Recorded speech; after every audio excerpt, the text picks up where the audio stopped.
You hear that? That's the sound of a crisp lime spinny. Oh man, I want a spinny. I want Spinny to sponsor us. They don't, but I fucking love Spindrift. Okay, anyways, that's the sound of me cracking open a Spinny and also cracking open a good fun fact. Okay, Caitlin, are you ready for this one? Well, now I'm ready. Shit. Okay, so I'm sure you're familiar with like Mary Poppins.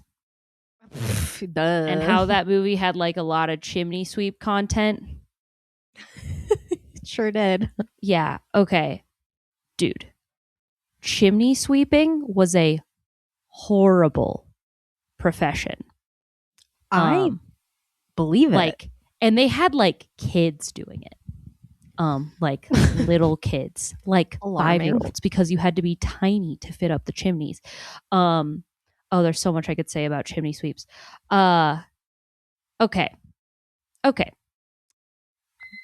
Oh, sorry. My timer for when we're supposed to start recording just went off. Oops. Wow, we're way on recording. time. We're way on time. Look at us. We're ahead of time. Okay. Oh, there's a lot that I could say about the poor chimney sweep boys, but I think I'm going to tell you about who had the job of cleaning out chimneys before the chimney sweep boys were in charge. Okay.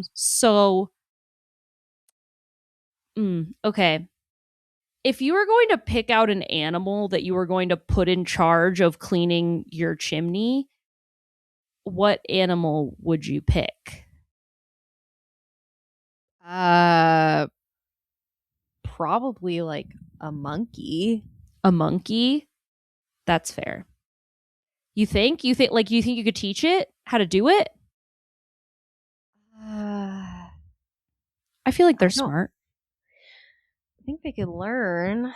I think you'd have a better time with crows. Now we're talking. Okay. Really? No, it wasn't crows, but you put your London hat on for the crow recommendation, and I do like that. No, I can't remember if it was geese or ducks. I'm pretty sure it was geese. Basically, they would take a goose, and I think they just like flapped it around to like piss it off, and then they would throw the goose up into the chimney, and then the goose would like flap a bunch, and it would just do it's the goose just being flapping about and being pissed off would get some of the gunk off the chimney walls, and that's it. That's horrible. And then they said, you know who's going to be better at doing this? Little boys. And then they did. Yeah.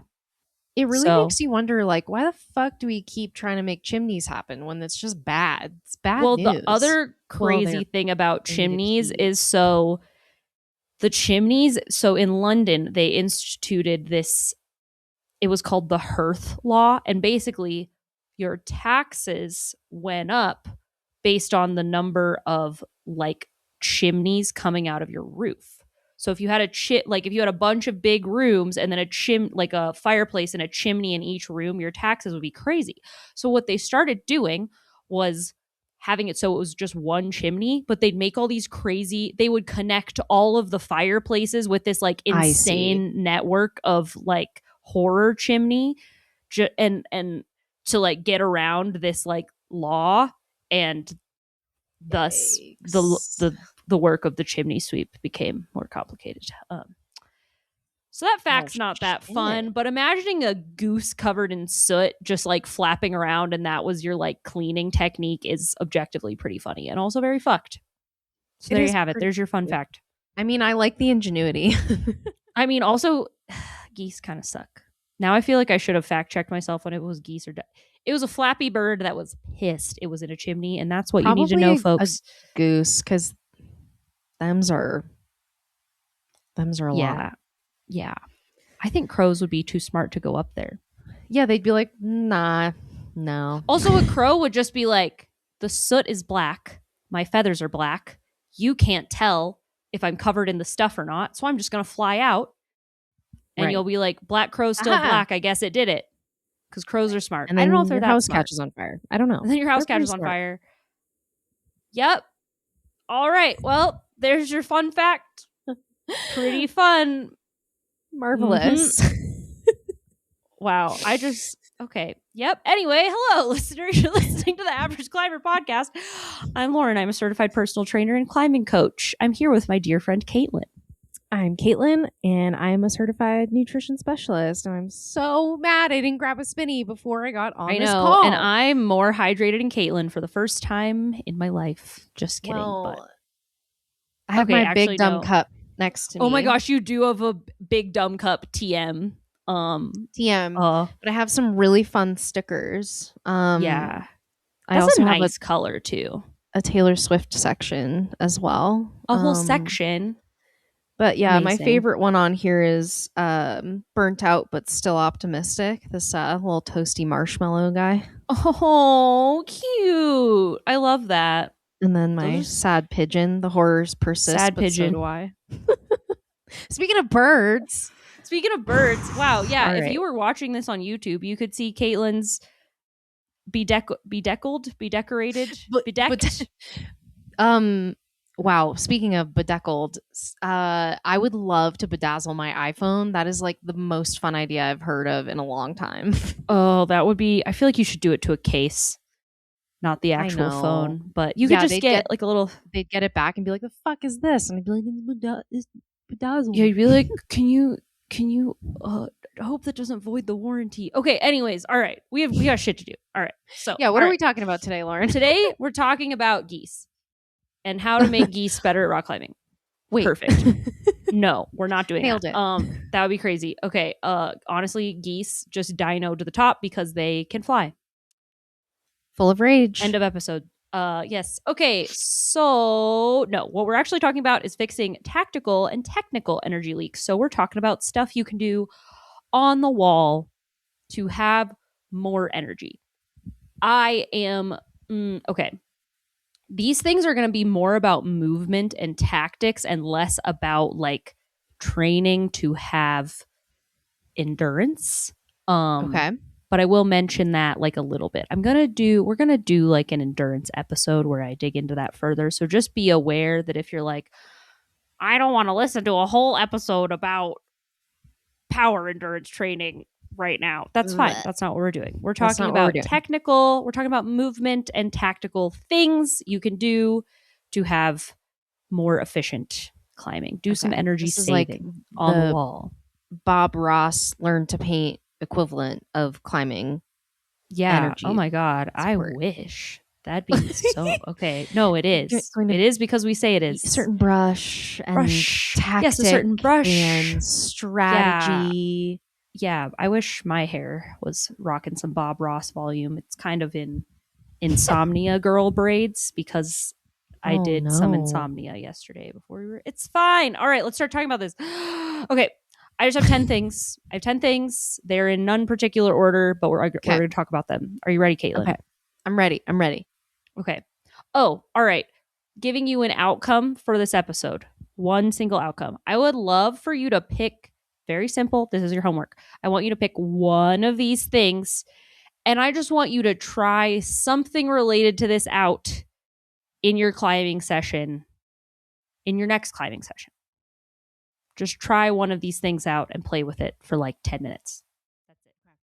Okay? That's it. I'm probably going to link you to some drills or like resources as it relates to these things. So if you're like, I like that, I need to go deeper into it, you can do that. Things will be in the show notes as they always are. Okay. Tactical tarot. That's what we're doing today. Yes. Ooh. Oh my God. Fun. Should write these down on little cards and draw one. Yeah. Oh my gosh. I wish I knew more about tarot so that I could like provide more apt comparisons of different tarot cards. But maybe you can try to do that if one of them makes you think of something. You seem tarot aware. Okay. Are we ready for the first one on my list? Ready. Okay. First one is just never using momentum. Swing your hips. Swing them. Okay.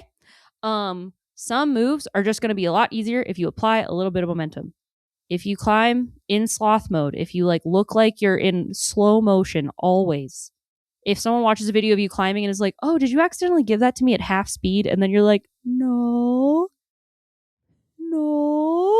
That might be a problem. If you feel really attacked right now, it's probably for you. So, the reason I say to use your momentum and also just drive more from your hips in general is because, okay, this is a very trite thing to say in the land of rock climbing, but you heard it probably the first day you went climbing, and it honestly is true.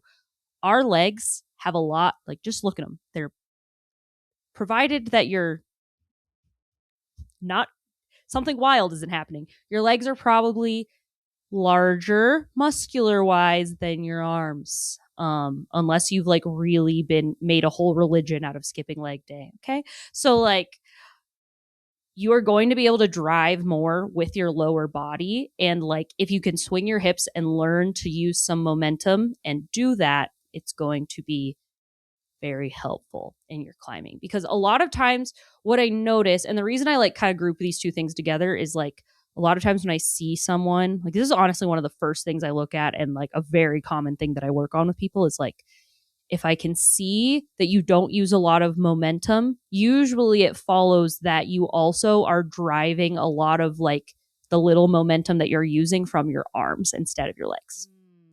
So Hence energy leak. Hence energy leak. Okay. So there's going to be some Got moves it. where using some momentum and a little bit of hip swing is going to make it way easier than trying to like do it in slow. I mean, just think about Muscle it Think through. about time under tension, right? Like if you have to like lock something off and do it really slow, that might take you like double, triple the time that it would take if you just like swung your hips back and like went for it and latched it. Okay.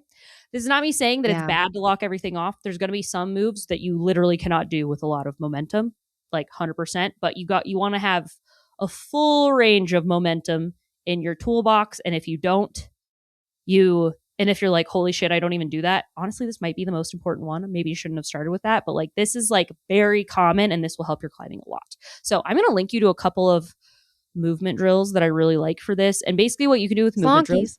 Slonkies. Yes, Caitlin knows it. She knows. So I have a few that you're gonna like. And basically just like use like when you're doing easy warm-up climbing, set a timer for 10 minutes and just pick a drill and like do it on easy climbs. That's it. And just consider that the amount of momentum that you're using can be part of your beta. Like it might be the exact same sequence of where your hands and feet are going, but I also want you to think like the amount of momentum that you're using can be part of the beta too. So maybe if you're like, another like quick tip for this is like if you're doing a move and you ask yourself like on a scale of 1 to 10, how much momentum am I giving this? And if you're like 2 out of 10, okay, try the opposite. Be like, what would this feel like if I gave it more like 8 out of 10? And then try that. And then probably from there you can like triangulate what's going to feel better and see if momentum is helping you. The other thing is that when you're first getting used to using momentum, it won't feel better because you need to learn how to use the skill. So there will be times where it's like, for you, maybe it won't feel, like the momentum version is more effective, but you kind of have to push through that. Otherwise, you won't learn. So, Okay. yeah. And that goes for a lot of skills. So, okay. Next step. What do we all got? right. We're just going to count up to 10. Counting's good. Number 2, just not exploring your beta options thoroughly. That is like a tactical energy leak. I kind of alluded to this when I talked about junk attempts in episode number 3, but here is the way that I like explain this. So when I have like a call with a like client who's starting one-on-one coaching, we do like a whole road mapping session, and we like talk about these individual categories. And for the tactical category, if someone's like, I think I need to get better at like sending hard things faster, like being able to do projects more quickly or just feeling more like effective in my projecting process, I kind of explain it like this. I'm like, okay, there's basically like 3 steps to a project, right? Step 1 is like, you got to figure out your beta. Like, what's your beta? Step 2 is you start putting it together in chunks and links. And step 3 is, going for send attempts, doing the send.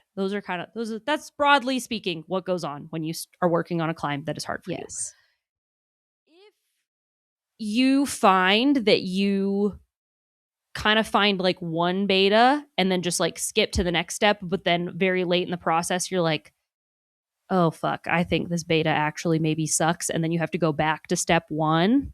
This isn't like, that doesn't always mean that like you're just bad at figuring out beta. But if you feel like you're like, if that's tickling something in your cerebellum, if you're like, ooh, or if you're like, oh, I find one way to do it and then that's it, and I don't like spend much time exploring, that's a good indicator that this could be a tactical energy leak. This also could be a tactical energy leak if you, or maybe just like an energy leak of the way you approach things and this hampering your progress, kind of like a progress leak, honestly.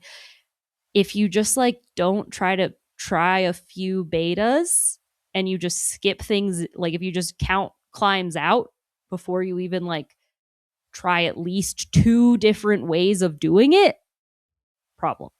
So explore some beta, do some experimenting. Do you know what another energy sink is for not exploring beta options?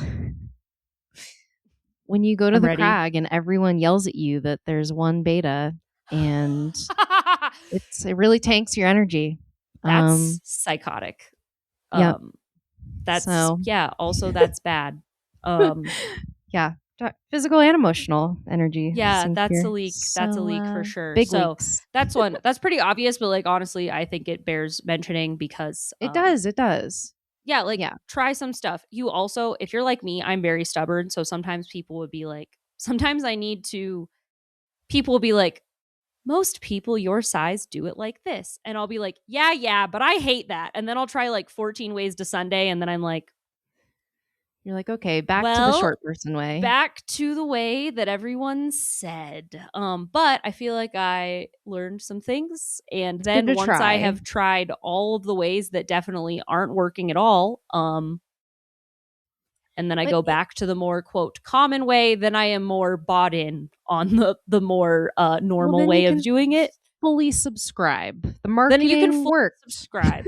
Yes, you that's kind of part of it too. Like if you have tried all the things and you're like, well, I hate every option, but I hate option B the least. Yeah. Dig in on option B. So that's like another reason. And then if you have tried all the things and you're like, I hate option B the least, so I will now try very hard at option B, that might be the road to success. So it goes. So I it love goes. that. Yep. Okay. Number 3. Number 3. It's almost like I just made this episode like a list of pet peeves, which is tactically that's kind of what's going on here, but that's fine. Tactical pet peeves. Tactical pet peeves. Okay. Energy leak. Again, this relates to junk attempts. So if you always start your climbs from the bottom, and I'll speak about this in terms of boulders and routes, but okay. Remember when I talked about the process of sending a project? I said, figure out your beta, then do it in chunks and links, then try to put it all together. Some of y'all are skipping the chunks and links part. And your step 2 is try it from the bottom. You kind of just skip to the end where you go, okay, now we try it from the bottom until we send, and it Go takes full forever. wombo. Full wombo. Yeah. And we don't never try to like get any chunks. We never do any progressions, none of this. Okay. So for boulders, what this looks like is like if you can pull on in the middle, and try to like maybe do like the second half of the climb together. Like put the climb into pieces. I'm gonna link you all to something called always starting from the bottom. Okay, yes, I'm gonna link you to a training I did that's called How to Build a Project Checklist. And I think that will help you a lot if you want to learn more about this. But like, yeah, I think that's gonna be really helpful. Okay, so with bouldering, it's a little bit easier because like it just in some ways it's like more chill to like pull on if you're in the gym. Maybe you rainbow route your way up, maybe you use some extra holds, whatever. Okay. If your client, people get confused when I talk about like chunks and links with routes. So let me like explain this. So if you're climbing a route and you're trying to send it, but you just like try it from the bottom and then over and over and over again, Rinse, and that's repeat. all you do, rinse, repeat, not super effective.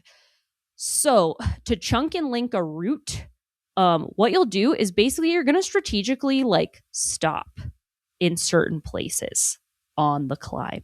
Okay. So you're going to be like, okay, so maybe you're like, okay, maybe I want to try to do this climb in 4 chunks.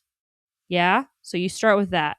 So you'll climb up to like a quarter of the way and then stop, hang on the rope for a little bit, and then do another chunk and then stop, hang on the rope for a little bit. And then you've done it in 4 pieces. Then maybe you try to reduce it to like 3 then 2, and then try to put it all together. So basically, you're going to intentionally stop climbing. Like you're going to intentionally hang on the rope and rest and then do another chunk so you can start putting it all together and not just like be starting from the bottom, falling at the same place, lower down, do it again. Like that's just not the best way to learn or send a route. So that is going to be an energy leak because instead of spending your time on quality attempts, you're spending your time doing things that like don't tactically make tons of sense. So sometimes you got to get creative when you're doing that. Like it's not always easy to be able to like chunk things up, but it is worthwhile if you can play with it. And perhaps invest in a comfortable harness so your thighs don't explode. Correct. Yes. Agree. Okay. Next, number 4. Number 4 is just like not resting enough between your attempts. So if you are working on like a project on a boulder and you're like rapid firing or you only wait like 1 or 2 minutes between your attempts and then you just like go again, you're not giving yourself enough time to recover. Okay? Same thing with roots. True. With roots, especially like outside or whatever, I will intentionally track like how long I need to rest between project attempts outside. Because it kind of varies. Little timer. I'll have my little timer and then I'll be like, okay. Like it varies per the kind of route too, and also how hot it is outside actually. Like if it's super cold, I might want to rest less so I don't have to re-warm up. I might rest a lot and just know that I'm going to need to like run around the crag in my puffy a little bit to be able to like do it again. Generate. Oh, I've done it. Yeah. I've seen it. Any. Yeah. Sometimes critical. Yeah. So just like not resting between your attempts will just lead to like more low quality attempts. Right. So something to think about too if you're bouldering. The very like general rule of thumb I give is like if you just tried really hard and you're like that was super hard and maybe I only did 3 hand moves but like that was kind of a lot, you might want to rest. Or you might want to like if you're doing like 1 or 2 moves that are really hard, you might like try it, hang out for like 15-30 seconds and then just like try it again, then go take a big rest. But my general rule of thumb is like rest for a minute for every hard hand move you just did, roughly.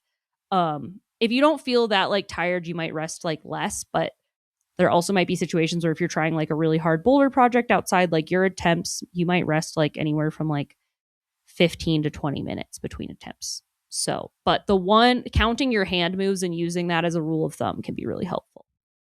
I like that. That's actually so helpful. That's a great visualization. I would not have thought to do that. That's a really easy one if you're just like, I need to reel it in. And also I'm fucking serious, get a timer. I swear you think that you would think a lot of things, but you will think that you have rested longer than you have. I promise you. Yeah.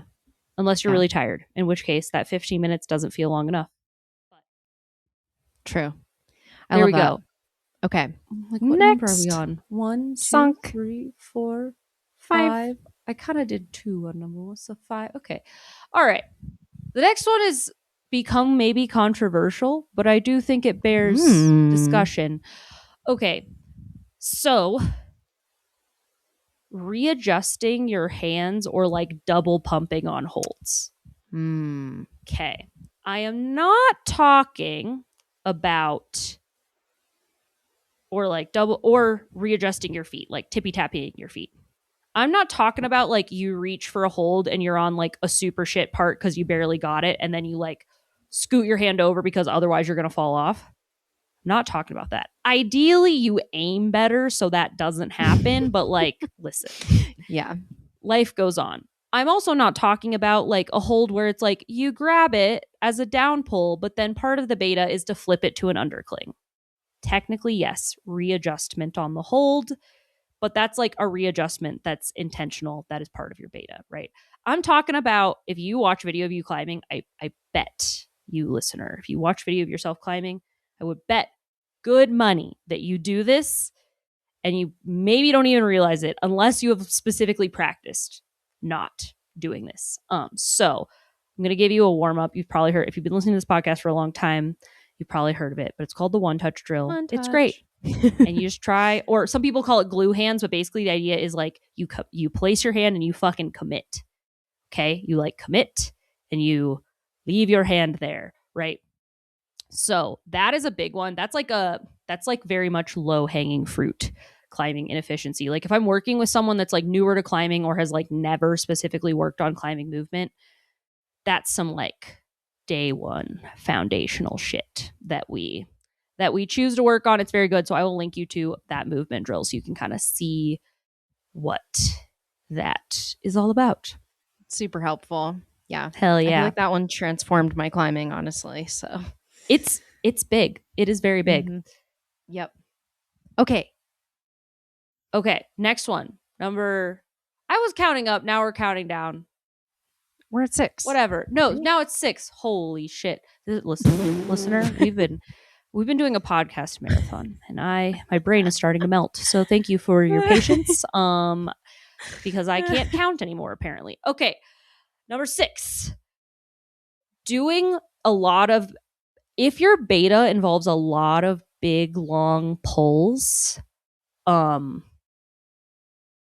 you might want to reevaluate your beta. Okay, so like, hear me out. Like, I'm thinking about this on routes because sometimes I will watch climbers and they'll leave their feet really low and then they'll swing their hips and they'll do this like big old reach and then they're all stretched out. And I'm looking at the video and I'm like, sup, climber that I'm coaching, I noticed that you did this big cool move. That's rad. There's 2 feet. Like there are footholds above where you had your feet. And is there like a reason you didn't use those? Or like what? Looking and then they're cool like, points. oh, yeah. Sometimes like there are going to be times where it's like, it's actually just worse to try to generate from the scrunchy box, in which case fair. But sometimes they're just like, I'm just looking at them and I'm like, why ain't you used that foot? That'd be good if you like, why'd you do such a big fucking long move when you could have just done like a few little ones? This also comes into play with like matching. Like sometimes you'll like, and it's always like a trade-off, right? But like sometimes if you do these like big long moves, you can just make them easier by like doing a match and like reducing how like big that move feels. So basically for this tip, what I want you to think about is like, if you're finding that you're getting like, you're on a route or even a boulder and you're like, damn, I'm like really powered down. Like I've had to do a bunch of gigantic long pulls in a row. Is there any way for me to make these into like smaller steps? Like, is there any way for me to like do like a couple of steps with my feet to make this feel closer? Can I like match on something? Can I like find some intermediates, even if they're small, that would like vary the type of movement so that I'm like, you know, maybe if I'm having to use some intermediates and I'm making small holds, that makes my like fingers a little bit more tired, but then my big pulling muscles can like chill out a little bit because they aren't having to do these like big explosive moves over and over again. Right. So that can be an energy leak. Couple of my favorite drills for that are, there's a drill called like so 2 things I'd practice if you're like, I never fucking match. I hate matching on small things. Just practicing your matching techniques will be really good. But another thing you can do is a drill called the 3-step drill. And this one's really interesting and it kind of makes you like think about your feet, and just is a good fun challenge that sometimes feels awkward, which is how you know your movement drill work is helping. But if that feels interesting to you, then the 3-step drill is basically like for every hand move you make, you got to move your feet 3 times. This can also help you with foot matching and foot swaps as well. Okay. So, yeah. So that can be something to chew on there. Okay. Number 7. Yes. Number 7, cutting feet. I feel like that one's, yeah. this one also kind of controversial because kind of like what I said about the momentum, sometimes it's actually going to be easier to just like jump, cut feet, and then put your feet back on than it is to try to hold tension in some like Yeah. heinous move, right? Right. Like that's just going to be The rough. way it is. That's Yeah. just going to be the way it is. But cutting feet, okay. Let me explain something that I see happening a lot in climbers movement. Okay. This, and I feel like this happens, I'm going to put a grade on it. I feel like this happens around like V5 and beyond in like standard gym setting. So you get there, you get to like V3 and V4, and you've learned that you're strong enough where if you jump to the holds and don't keep your feet on, the holds are big enough and you have the strength where it just like kind of doesn't fucking matter that you just like cut your feet for no reason. It's fucking fine. You can just do that. As the climbs get harder, many things happen, but a couple of things I want to call out that happen. One, the holds that you're going to get smaller or require more precision. So I'm thinking about that, like having to go dynamically to a sloper where you have to like hit it at a certain speed or a certain position, requires precision. I'm also thinking about how like the feet get worse. So the other thing that happens is like feet get worse. Okay. So like, yeah, it worked really well to like cut your feet and like yeet off of whatever. But like now you actually need to be able to keep your feet on because you need to catch a precise hold or catch a hold like going slower. Oh yeah. And the feet are like smaller and worse. So now it's like harder to keep the tension. And then you get yourself into a real pickle. Okay. So working on lower body tension and working on not cutting your feet. And this is going to like, it's going to be very helpful. And it's going to be a few things that need to come into play. One, you're going to have to like think about your beta more when you feel like this is happening. Two, you might need to start employing some techniques like heel hooks, toe hooks, bicycles, things like that.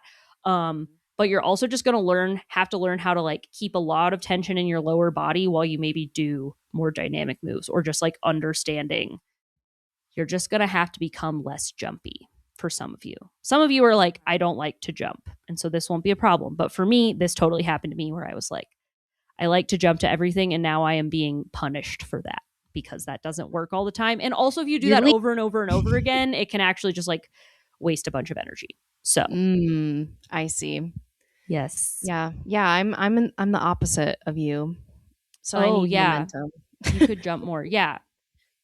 Like I could. Okay, we've done 1, 2, 3, 4, 5, 6, 7, 8. I think I might have miscounted when I said we're doing 10 things. We're doing 9. We're doing 9 unless I think of a bonus one, which is great. So great. Okay. All right. Are you ready for number 2?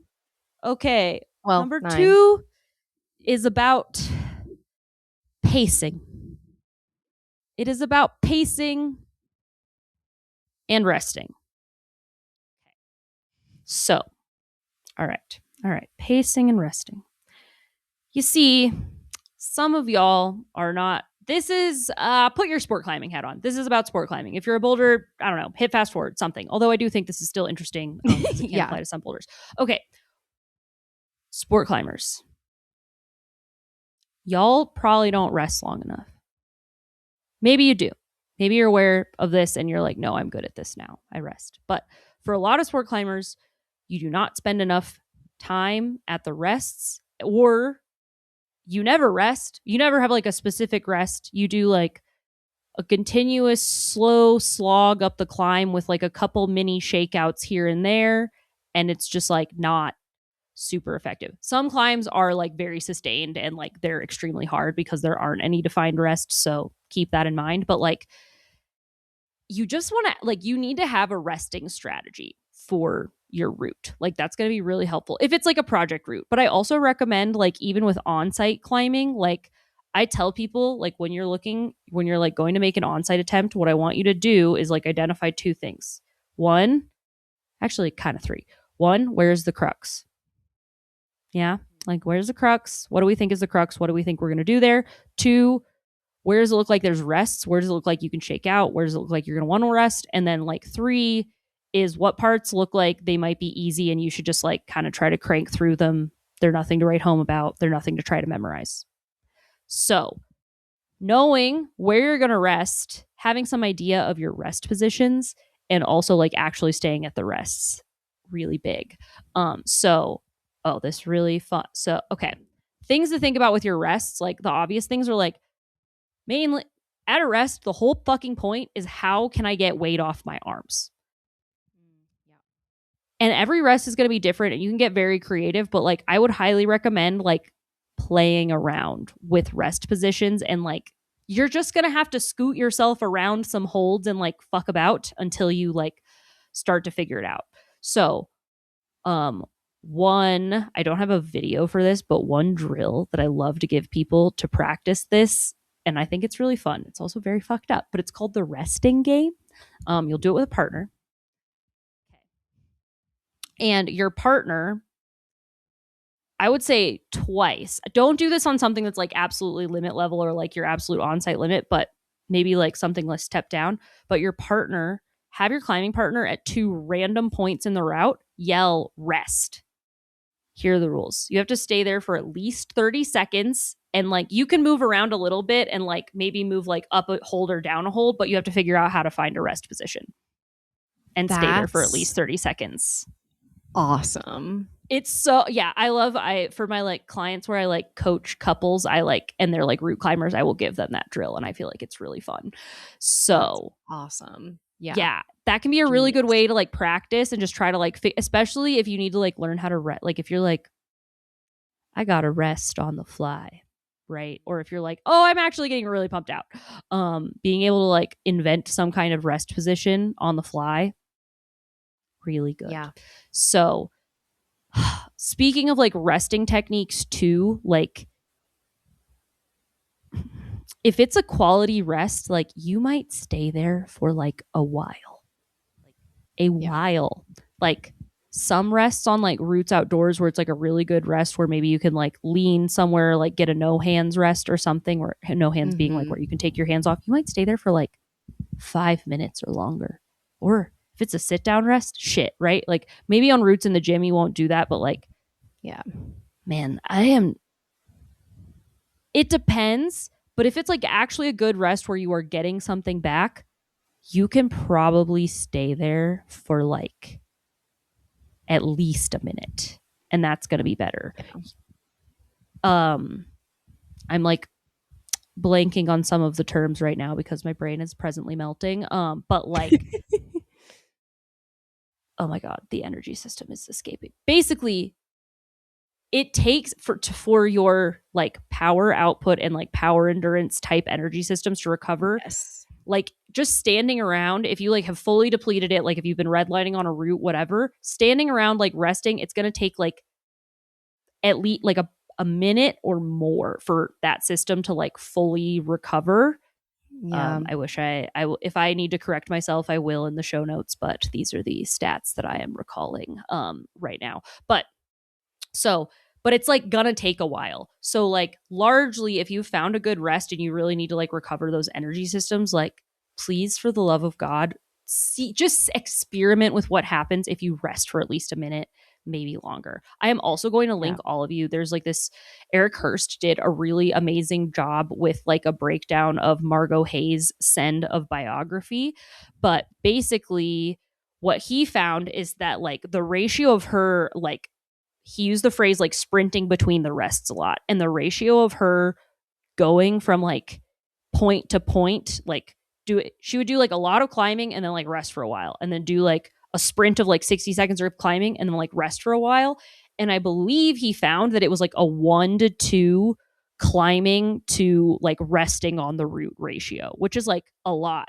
And I thought this was fascinating. Yeah. So I went and I did a breakdown of my send of Jesus Wept in the Red River Gorge, and I found the same ratio. And Adamandra, I forget which like crazy route he did this breakdown for, but like on a different Adamandra like iconic send, very similar ratio, where like the climber would do the like sections of the route within like 60 seconds and then like basically, and Double up this the makes rest. sense because sorry, welcome to a master class on like pacing and energy systems, but like basically you would like sprint and try to like get the hard climbing or like get the section of climbing done in about 60 seconds, and then get to a rest where you can like recover your like high power and like power endurance energy systems, because a lot of your like overall power output drops off at about the 60-second mark, right? So if you're like, what the fuck is she talking about, just go I'll link you to the thing so you can like check it Yeah. out. It's very cool. But yeah, really interesting. So like I bet,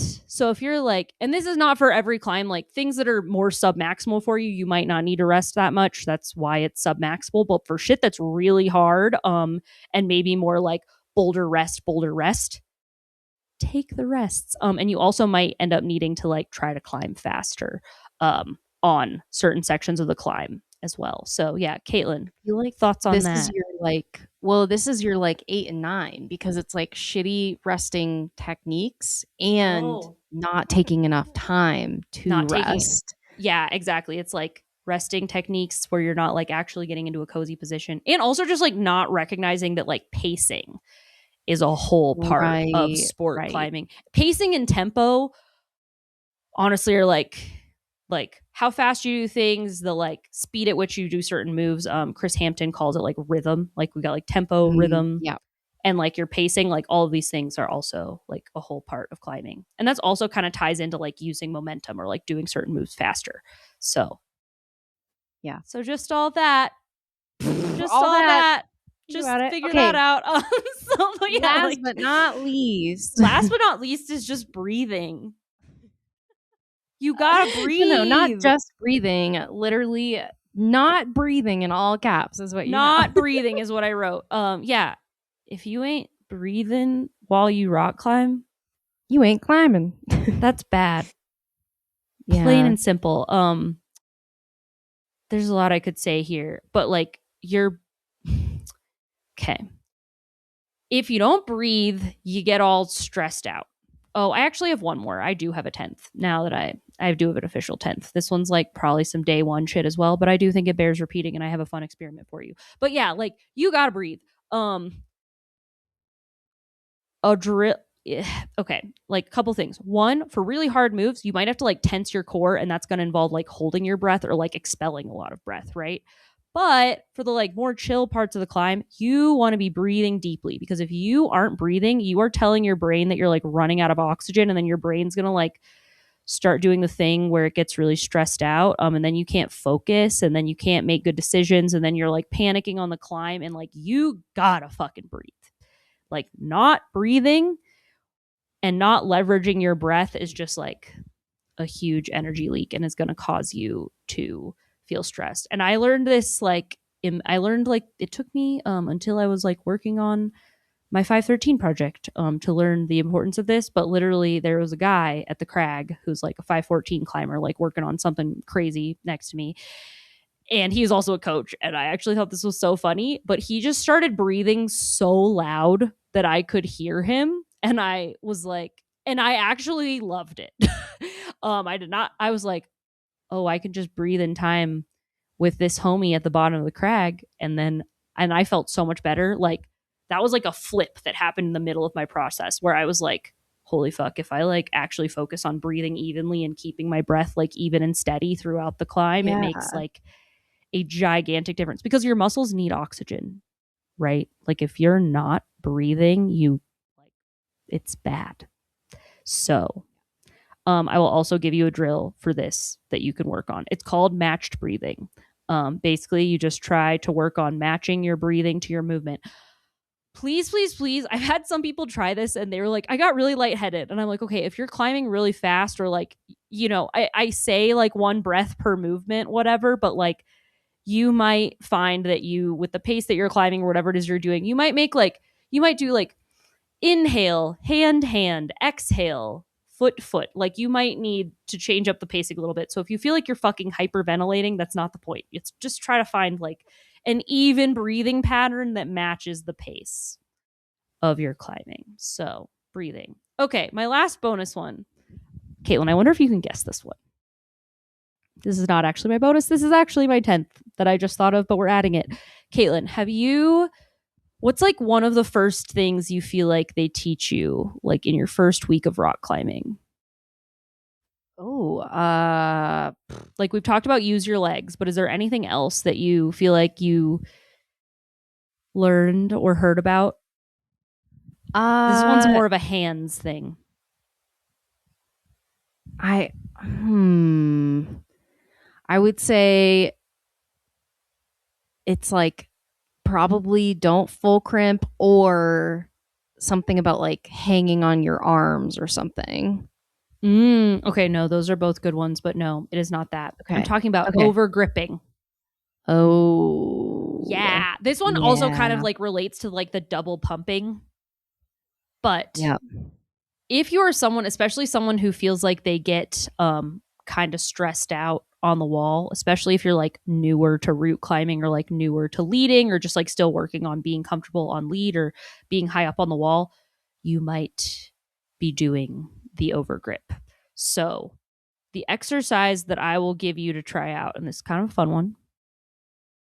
I just want you to go stand on the wall and just like put like probably find like some vertical terrain, but put your feet, just pick two places, be vaguely in like a relaxed position, 2 feet, put your hands on there.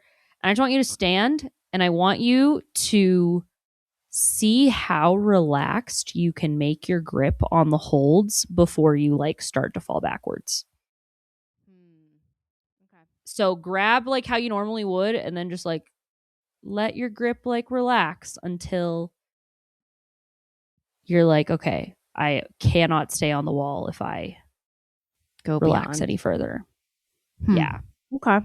Cuz that can be a Interesting. good one too. Like kind of related to this is like using too much tension all the time will also wear you Yeah. out. So you got to know when to like chill the tension out, i.e., over gripping, squeezing your body too much, and you also got to know when you got to keep it tight. You got to eyes closed, everything flexed. So tension can be a dial. Yes. Okay. Okay. Caitlin, Okay. which one, if you were picking one of these, which one would you pick to play with? Putting you on the spot. Um, I think I'm really bad at resting, and it's not because you know what? Maybe it's both that I can't find the rest that I would want to have because especially on routes, I'm like usually pretty scared. So I'm like, why would I rest when I'm just I want gonna this to be over. yeah, I want this to be over before I perish. Why would I rest and take some deep breaths and remind myself that I'm actually not going to die? Why would I take a break to regulate my nervous system so I can keep rock climbing and actually have fun? That'd be so weird. So weird. So that is what I would probably work on. I feel like everything else is like I've already like worked with you for so long that I'm like, okay, I'm using more momentum. I'm like taking Yes. longer rests. I love exploring beta. Like I don't readjust my hands or double pump. Like I think routes are Yeah, you kind got of a lot of basics my covered. Yeah. yeah. So that'd be like a That's one thing. though. Yeah. Yeah. Is Fun. there any that you Nice. would work on? Or are you perfect? Fuck. I don't know. My goddamn. Probably right now, because I am going to be coming back from a finger injury and I think I will have uh minor terror about like dynamic loading and landing using Yeah. momentum again, I would probably be focused on like per the protocols as laid out by my PT, I would probably be focused on momentum the most for myself right now because I know that's going to be Mm, the thing that I'm going to like act weird about coming back from a finger sure. injury, which is like a pretty common thing, right? Like you're Makes like, I sense. might trust myself to be really controlled, but like being able to use momentum and like Hmm. get that back to like not feeling scary and making that more of like a default thing, Yeah. I think will be what I have to work on. So Okay. I I should like start that. on that. Okay, Okay. let me Uh rattle them off. yes. Rattle. Everyone, okay, I want you to put your thinking cap on and I want you to think about you're about to listen to the list and then you're going to pick one. Okay. And if Okay. you Okay. don't, I'll Okay. be sad and I'll know because I am Oh no. omnipotent. I won't know, but Imagine I'm omnipotent and then now listen to the list and fucking pick something. Okay, so 10 things. Never using momentum. Not exploring your beta options thoroughly. Always starting from the bottom. Not taking enough rest between your attempts. Readjusting your hands a lot or double pumping, or your feet, honestly. Doing big, long pulls versus taking a few small steps or using matches to reduce the size of how big the pulls are. Cutting your feet a lot. Bad resting techniques or resting positions, not breathing, and over gripping or using excessive tension when not necessary. So just all that. Pick one. Pick one. Okay, also truly, like, do not you dare try to work on all 10 of these. Do not. Pick like 2, maybe 3 max if one of them is something that you only work on a roots day.